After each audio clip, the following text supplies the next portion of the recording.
ರಾಜ್ಯದಲ್ಲಿ ಅತಿಥಿ ಉಪನ್ಯಾಸಕರ ಒಂದು ಸಮಸ್ಯೆ ಇದ್ದಾವೆ. ಅದು ಬೇಡಿಕೆಗಳು ಸಾಕಷ್ಟು ಇಟ್ಟಿದೆ, ಸಾಕಷ್ಟು ಪ್ರತಿಭಟನೆ ಮಾಡಿದ್ದಾರೆ. ಇದಕ್ಕೆ ಸಂಬಂಧಪಟ್ಟಂತೆ ಸಚಿವರು ಕೂಡ ಇವತ್ತು ವಿಕಾಸಸೌಧದಲ್ಲಿ ಒಂದು ಸಭೆ ಕೂಡ ಮಾಡಿದರು. ಆ ಸಭೆಯಲ್ಲಿ ಕೆಲವೊಂದಿಷ್ಟು ನಿರ್ಣಯಗಳನ್ನು ತೆಗೆದುಕೊಂಡಿದ್ದಾರೆ. ಆದರೆ ಆ ನಿರ್ಣಯಗಳು ನಮಗೆ ಒಪ್ಪಿಗೆ ಇಲ್ಲ ಅನ್ನುವಂಥ ಮಾತನ್ನು ಅತಿಥಿ ಉಪನ್ಯಾಸಕರು ಹೇಳ್ತಾ ಇದ್ದಾರೆ. ಅವರೇ ನಮ್ಮ ಜೊತೆ ಇಲ್ಲಿದ್ದಾರೆ. ಸರ್, ಈಗಾಗಲೇ ಒಂದು ಉನ್ನತ ಶಿಕ್ಷಣ ಸಚಿವರು ಒಂದಿಷ್ಟು ನಿರ್ಣಯ ಕೈಗೊಂಡಿದ್ದಾರೆ. ಆದರೆ ಅದಕ್ಕೆ ನಿಮ್ಮ ಸಹಮತ ಇಲ್ಲ ಅನ್ನುವಂಥದ್ದು ಯಾಕೆ ಸರ್ ಅಂತ? ಸರ್, ನಮಗೆ ಬೇಕಾಗಿರೋದು ಬೇಡಿಕೆ ಕಾಯಿ ಮಾತಿ ಕೇಳಿದ್ದೇವೆ. ನಮಗೆ ಬೇಡವಾದಂಥ ಬೇಡಿಕೆಗಳನ್ನ ಈಡೇರಿಸಿ ಇದು ಸಾಧ್ಯವಿಲ್ಲ. ಹಾಗಾಗಿ ಇದನ್ನು ನಾವು ಒಪ್ಪುತ್ತಿಲ್ಲ. ಸರ್, ಈಗ ಅವರು ಒಂದಿಷ್ಟು ಕಾಯಂ ಮಾಡೋಕ್ಕಾಗೋದಿಲ್ಲ, ಆದರೆ ಇದಕ್ಕೆ ಸೇವಾ ಭದ್ರತೆಯನ್ನು ಕೊಡ್ತೀವಿ ಅನ್ನುವಂಥ ಮಾತನ್ನು ಹೇಳ್ತಿದ್ದಾರೆ. ಯಾವಾಗ ಸರ್ ಅದು ಸ್ಪಷ್ಟನೆ ಕೊಡಲಿ? ಇವತ್ತು ಸಭೆ ಮಾಡಿರಲ್ಲ, ಕೇವಲ 5,000 ಹೆಚ್ಚಿಗೆ ಮಾಡದೆ ಕ್ರಪಾಂಕ ಕೊಡ್ತೇನೆ ನೋಡಿ ಸ್ವಾಮಿ. ಒಂದು ವರ್ಷ ಆದರೆ ರಿಟೈರ್ಡ್ ಆಗ್ತಾರೆ ನಮ್ಗೆ ಎಷ್ಟು ಲಕ್ಷರು. ಅವ್ರು ಯಾವ ರೀತಿ ಕ್ರಪಾಂಕ ಕೊಡ್ತಾರೆ? ಇದೆಲ್ಲ ನಿಲ್ಲಬೇಕು. ಇವು ಅಸಂಬದ್ಧವಾದಂಥ ನಮಗೇನು ಬೇಡಿಕೆಗಳು ನಮಗೆ ಬೇಕಾಗಿಲ್ಲ. ನಮ್ಗೆ ಬೇಕಾಗಿರೋದು 12 ತಿಂಗಳ ವೇತನ. ಅಂದರೆ ನಮ್ಮನ್ನು ಕಾಯಿ ಮಾತಿ ಮಾಡಬೇಕು, ಅಥವಾ ಯಾವುದನ್ನು ಭದ್ರತೆ ಕೊಡಲಿ. ಯಾವುದನ್ನು ಬಿಟ್ಟು ಬೇಡವಾದಂಥ ಬೇಡಿಕೆ ಈಡೇರಿಸಿ ಇದಕ್ಕೆ ನಾವು ಒಪ್ಪೋದಿಲ್ಲ. ಇವತ್ತು ಸಭೆ ಮಾಡಿದ್ದಾರೆ. ಆ ಸಭೆಯಲ್ಲಿ ಕೆಲವೊಂದಿಷ್ಟು ನಿರ್ಣಯ ಕೈಗೊಂಡಿದ್ದಾರೆ. ಅದರಲ್ಲಿ ಪ್ರಮುಖವಾಗಿ ನೀವು ಸಭೆಯಲ್ಲಿ ಏನು ಪಾಲ್ಗೊಂಡಿದ್ರ, ಅಥವಾ ಒಂದಿಷ್ಟು ನಿಮ್ಮಲ್ಲೇ ಒಗ್ಗಟ್ಟಿನ ಕೊರತೆ ಇದೆ ಅನ್ನುವಂಥ ಮಾತನ್ನು ಹೇಳಿದ್ದಾರೆ ಸಚಿವರು. ನೋಡಿ, ಯಾವುದೇ ಜನಪ್ರತಿನಿಧಿಗಳು ಸಂಘಟನೆ ಡಿವೈಡ್ ಮಾಡಲಿಕ್ಕೆ ಈ ಥರ ಹೇಳಿಕೆ ಕೊಡ್ತಿರ್ತಾರೆ. ನಮ್ಮಲ್ಲಿ ಇಡೀ ರಾಜ್ಯದಲ್ಲಿ ಒಂದೇ ಇದೆ. ಮತ್ತು ಅಷ್ಟೆಲ್ಲ ಹಲವಾರು ಸಂಘಟನೆ ಇದಾವೆ ಅಂತ ಹೇಳಿದರೆ ಮತ್ತು ರಾಜ್ಯದಲ್ಲಿ ಯಾಕೆ ಹೋರಾಟ ನಿಲ್ಲಿಸೋಕ್ಕಾಗಿಲ್ಲ? ನಾನು ಪ್ರಶ್ನೆ ಮಾಡ್ತೀನಿ ಸಚಿವರಿಗೆ. ಬೆಳಗಾವಿಯಲ್ಲಿ ಅವರೇ ನೋಡಿದ್ರಲ್ಲ, 11,000 ಜನ ನೋಡಿದ್ದಾರೆ. ಎಲ್ಲಿದೆ ನಮ್ಮಲ್ಲಿ? ಎಲ್ಲರೂ ಒಗ್ಗಟ್ಟಿದ್ದೀವಿ ಅಲ್ವಾ? ಅವ್ರಿಗೂ ಬೇಕಾದವ್ರದ್ದು ಕರ್ಕೊಂಡ್ಬಂದಲ್ಲಿ ಗೊಂದಲ ಎಬ್ಸಲಿಕ್ಕೆ ಮಾಡಿದ್ದಾರೆ. ನಮ್ದು ಇವತ್ತು ಸಭೆ ನಮ್ದಲ್ಲ.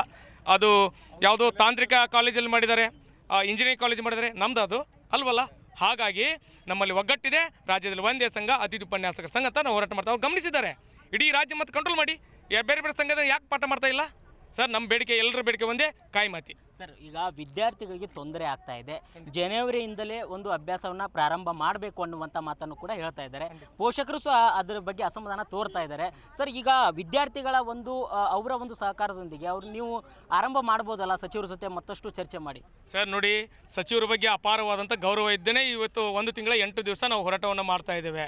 ನಮಗೆ ಒಂದು ಕಡೆ ನೋವಿದೆ, ವಿದ್ಯಾರ್ಥಿಗಳಿಗೆ ತೊಂದರೆ ಆಗ್ತಾ ಇದೆ. ಸರ್, 15-20 ವರ್ಷಗಳಿಂದ ಇಷ್ಟು ನೋವುಗಳನ್ನು ನೋಡಿ.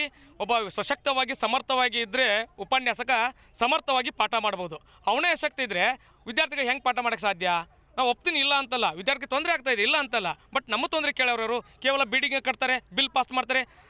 ಅಂಗನವಾಡಿ ಕೇಂದ್ರಗಳಂತೆ ವಿಶ್ವವಿದ್ಯಾಲಯಗಳನ್ನ ಕಟ್ಟಿದ್ದೀರಿ ನೀವು. ಅದರೊಳಗೆ ಪಾಠ ಮಾಡ್ತಕ್ಕಂಥವ್ರು ಕಾಯಿ ಮಾತಿ ಉಪನ್ಯಾಸಕರು ಎಲ್ಲಿದ್ದಾರೆ ಕೇಳಿ? ಯಾವುದೇ ಸರ್ಕಾರ, ಎಲ್ಲ ಸರ್ಕಾರಗಳು ಇದೇ ಥರ ಮಾಡಿದ್ದಾವೆ. ನಮ್ಮ ದಾರಿ ತಪ್ಪಿಸ್ತಕ್ಕಂಥ ಕೆಲಸ ಮಾಡಿದರೆ ನಮ್ಮ ಹೋರಾಟ ಮುನ್ನಡೀತದೆ. ಸರ್, ಈಗ ನೀವೇನಾದರೂ ಇದಕ್ಕೆ ಒಪ್ಪಲಿಲ್ಲ ಅಂತಂದರೆ ಅವರು ಪರ್ಯಾಯವಾಗಿ ಒಂದು ಮಾರ್ಗವನ್ನು ಕಂಡುಕೊಳ್ತಾರಂತೆ. ನೋಡಿ, ಅವ್ರು ಪರ್ಯಾಯ ವ್ಯವಸ್ಥೆ ಮಾಡಿ ನೋಡ್ಕೊಳ್ಳಿ ಅಂತ ನಾನು ಸರ್ಕಾರಕ್ಕೆ ಎಚ್ಚರಿಕೆಯನ್ನು ಕೊಡ್ತೇನೆ. ಅದು ಗಡುವು ಅಂತ ತಿಳ್ಕೊಳ್ಳಿ, ಏನು ತಿಳ್ಕೊರಿ. ಈ ಪ್ರಜಾಪ್ರಭುತ್ವದಲ್ಲಿ ಏನು ಈ ಹಿಂದೆ ನರಗುಂದದ ಬಂಡಾಯ, ರೈತ ಬಂಡಾಯ ಹೇಗಾಯಿತೋ ಹಾಗೆ ಉಪನ್ಯಾಸಕರ ಅಥವಾ ಶಿಕ್ಷಕರ ಬಂಡಾಯ ಹಾಗೇ ಆಗುತ್ತೆ. ಇದು ನಮ್ದಲ್ಲ.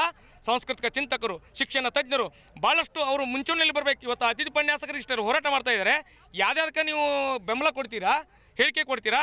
ಎಲ್ರಿ ಸ್ವಾಮಿ, ಎಲ್ಲಿ ಕೂತೀರಿ ನೀವೆಲ್ಲ? ಬನ್ನಿ ನಮ್ಮ ಜೊತೆಗೆ. ಇವತ್ತು ಉಪನ್ಯಾಸಕರನ್ನ ಗಟ್ಟಿಯಾದಂಥ ನಮ್ಮ ಬೇಡಿಕೆ ಆದಂಥ ಎಲ್ಲರೂ ಕೈ ಜೋಡಿಸಿ ಅಂತ ನಾನು ವಿನಂತಿ ಮಾಡ್ಕೋತೀನಿ. ಯಾಕಂದರೆ ಯಾರು ಕೂಡ ನಮಗೆ ಸ್ಪಂದನೆ ಮಾಡ್ತಾ ಇಲ್ಲ. ಇವತ್ತು ಮಾಧ್ಯಮಗಳಲ್ಲಿ ಸಣ್ಣ ಪುಟ್ಟ ದಾರಿಯಲ್ಲಿ ಒಂದು ಬೆಕ್ ಸತ್ರೆ ಅದನ್ನು ದೊಡ್ಡ ಹೈಲೈಟ್ ಮಾಡ್ತಾರೆ. ವಾಸ್ತವಿಕವಾದಂಥ ಚಿತ್ರಣವನ್ನು ಯಾಕೆ ನಾನು ಬಿತ್ತರಿಸ್ತಾ ಇಲ್ಲ ಅಂತ ನನಗೊಂದು ಕಡೆ ನೋವು. ಕೆಲವೊಂದು ಭಾಳ ನಿಮ್ಮಂಥವ್ರು ಭಾಳ ಸರ್ಕಾರ ಗಮನ ಸೆಳ್ತಕ್ಕಂಥ ಕೆಲಸ ನೀವು ಮಾಡಿದಿರಿ. ನಿಮಗೆ ಧನ್ಯವಾದ ತಿಳಿಸ್ತೇನೆ.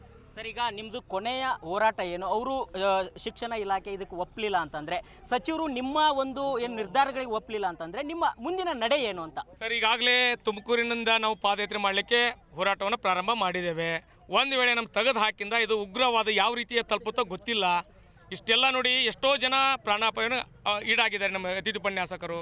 ಅಲ್ರಿ, ಭಿಕ್ಷೆ ಹಾಕ್ದಂಗೆ ಹಾಕ್ತಿರಲ್ಲ ಸ್ವಾಮಿ. ಒಬ್ಬ ಶಿಕ್ಷಕನಿಗೆ ನೋಡ್ತಕ್ಕಂಥ ಗೌರವ ದೊಡ್ಡ ದೊಡ್ಡ ಭಾಷಣ ಮಾಡ್ತಾರೆ ಎಲ್ಲರೂ. ಇಲ್ಲಕ್ಕೆ ನಾನು ಸಿದ್ದರಾಮಯ್ಯರಲ್ಲಿ ನನಗೆ ಭರವಸೆ ಇದೆ, ಮಾಡೇ ಮಾಡ್ತಾರೆ.